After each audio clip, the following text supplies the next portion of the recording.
2.5 out of 4 plus 1, and we come to the third white game of Vichy, and this time he was against Svidler.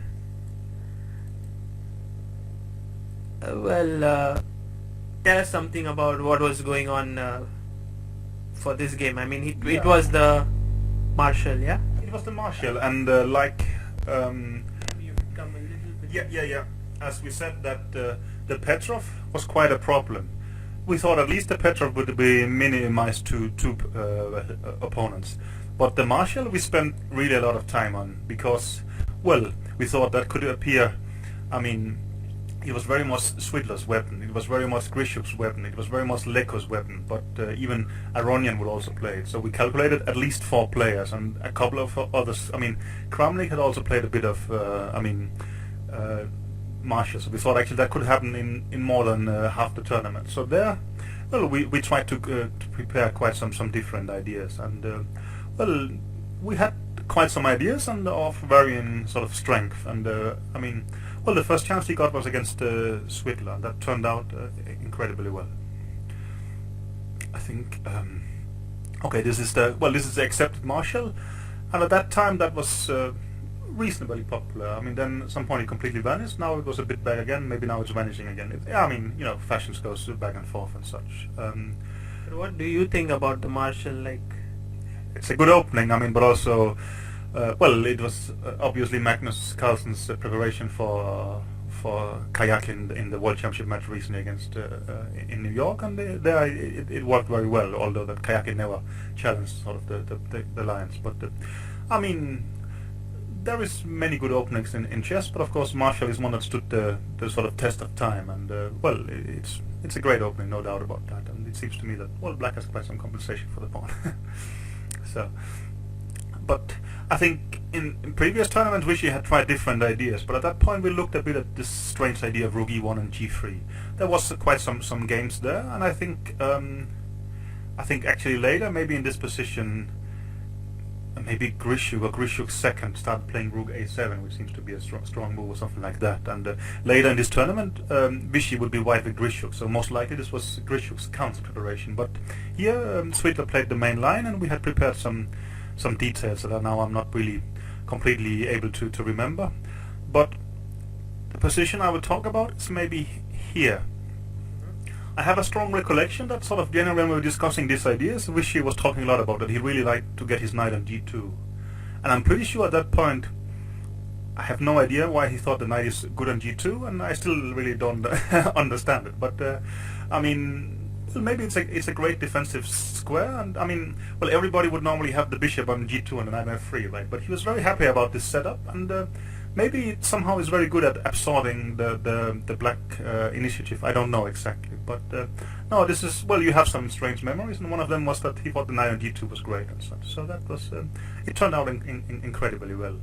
I think later maybe they have found some solutions for black, but also, well, you're not trying to refute the Marshall, you're trying to win a chess game at the World Championship, right? So I think at that point, well, this we were very happy about. We thought we had some great nuances, and he managed to put him under a lot of pressure.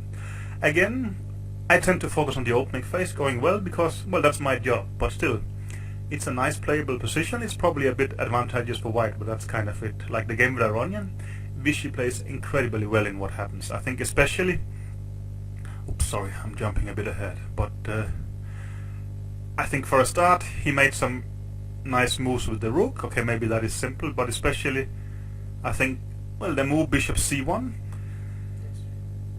sure, maybe if you're a very strong player, that is simple, but it looks very dangerous, right? I mean, I don't even understand what the idea of the move is. No, you would probably play bishop c1 to e3, right? I mean, to yeah. You finish your development. So why did he play this? I have forgotten now. I mean, yeah.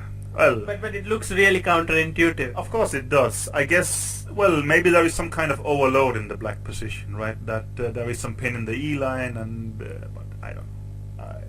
Well, give me some time with the computer, and I will try to figure out. But I'm just saying that, okay, you know, when things goes well, they tend to go really, really well. And I mean, no, again, I would like to praise myself and Vichy for the opening phase. I'm just saying that that's not what decides games. This is, I mean, a lesser player could easily lose this kind of position. And of course also, I mean, being a second for Vichy, well, your mind is to help him get a position that he can do well in. And I think especially the Kramnik match, that happened extremely well, that probably any other human being would just do awful with the positions Vichy got. But they suited him incredibly well, and the same here. I mean, well, you can see he's playing, at this point, some of his best chess ever. And well, Bishop C1, yeah, again, yeah, I would have need to be better prepared in order to explain it, but I'm sure it has been done somewhere. You'll figure it out. We can find it out.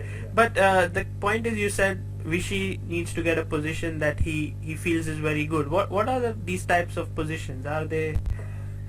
Okay, it also depends against the opponent and such, right? And also it depends maybe some phases in the, well, you know, I mean, well, it depends on which kind of shape you're in and such. But well, I think at that point, I think he felt that he was the strongest player in the world in complex positions and such, right? I mean, well, I think basically he would not be afraid to play knight off against any player with white and such. And well, also you can see he's challenging people to play sharp Merons and sharp, well, anti-Moscows and stuff like this. So he was really doing that, and you saw the match with Kramnik, although we will not especially talk about that. And he won two very famous games in some complex Meron positions and such. So I mean, well, basically, I guess we thought that if we could get people out of their comfort zone into something tactical like this, I mean, well, Vichy would have maybe more knowledge of the position, and at least the position might be equal or something like that. But there was a good chance he would outplay the opponent, and well, that worked incredibly well. But I think,